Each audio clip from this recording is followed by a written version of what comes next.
Hari demi hari terus kulalui. Aku terus bertarung dengan diriku sendiri. Siapa aku sebenarnya? Pergolakan dalam diriku telah membuatku lelah. Apalagi ketika aku harus berhadapan dengan orang-orang yang hanya mencibir akan perbedaanku. Mereka tidak pernah bertanya kenapa aku begini. Mereka tak pernah mau mengerti. Hanya karena sesuatu yang saya jalani itu memang berbeda dengan mereka, akhirnya mereka tidak bisa menghormati saya. Tapi aku pikir bahwa saya seperti ini tidak butuh kok legitimasi dari mereka. Saya seperti ini, toh mereka juga tidak pernah datang kepada saya, belajar kepada saya, mempertanyakan saya dengan baik. Tapi yang mereka lakukan adalah langsung menempatkan saya sebagai orang yang bersalah, selalu salah dan harus salah, wajib salah. Hari demi hari terus kulalui. Aku terus bertarung dengan diriku sendiri. Siapa aku sebenarnya? Apa statusku? Laki-lakikah atau perempuankah? Dan jika memang aku yakin bahwa aku adalah perempuan, siapkah aku hidup dengan kondisi seperti ini? Kita semakin menyadari atas keperempuanan kita untuk pada jenjang-jenjang yang lebih meyakinkan untuk kita total as a woman. Itu yang semakin kita mempertanyakan diri, kok bisa ya saya perempuan harus jadi imam sholat. Itu konflik malah justru setelah saya kuliah. Sebelumnya tidak ada.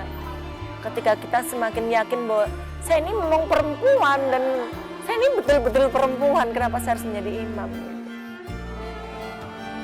Aku selalu ingin jadi perempuan. Perempuan sederhana, punya martabat dan berjilbab. Mungkinkah aku wujudkan semuanya? Memikirkan, mewujudkan hingga akhirnya terwujud semua cita-cita itu. Aku lelah. Muslimahan seseorang itu diejawantahkan dalam perilaku yang lembut, anggun, penuh kasih, keibuan.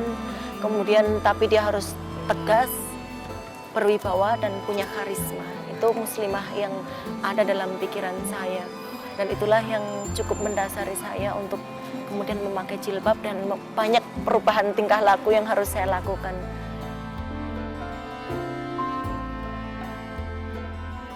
Sejujurnya aku tersiksa harus tampil seperti laki-laki. Dengan pakaian yang aku gunakan, aku merasa diriku seperti badut yang memakai topeng dan berakting untuk menyenangkan orang lain. Itu bukan diriku, meski memang itu fisikku.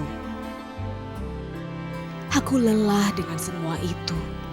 Entah dapat keberanian dari mana, di penghujung masa SMA aku mulai mengekspresikan diriku sesuai perasaan. Dari dulu prosesnya saya tidak tahu. Setahu saya memang dari dulu saya perempuan. Hanya memang dalam kategori banyak hal kita masih harus dimasukkan laki-laki, masih dianggap laki-laki dan harus terpaksa selalu mengatakan laki-laki. Tapi hati kita tidak pernah bisa membohongi diri kita.